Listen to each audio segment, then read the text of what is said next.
Hi friends, నమస్తే అందరికీ. ఈరోజు వచ్చేసి ఏంటిదంటే చూపిస్తా చూడండి. ఈత చెట్టుకి ఈత పండు దింపబోతున్నా.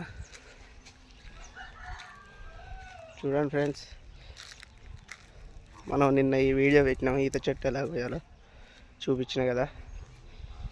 ఈ ఈత చెట్టు కూడా కోయాలి, ఈ గొలలు కొట్టేయాలి. ఈ గొలలు ఉంటే కళ్ళు వారవు. చూడండి ఫ్రెండ్స్, ఈత పండ్లు ఎలా ఉన్నాయో మస్తు పడినాయి ఫ్రెండ్స్.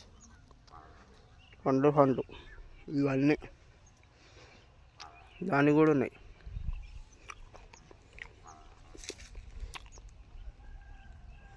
చెట్టు మీదనే తింటున్నా.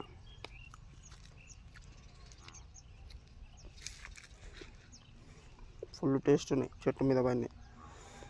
కింద రాకుండా డైరెక్ట్ చెట్టు కాడికి వచ్చి చెట్టు మీద పండ్లే తింటున్నా. ఇవన్నీ వచ్చి ఈత చెట్ల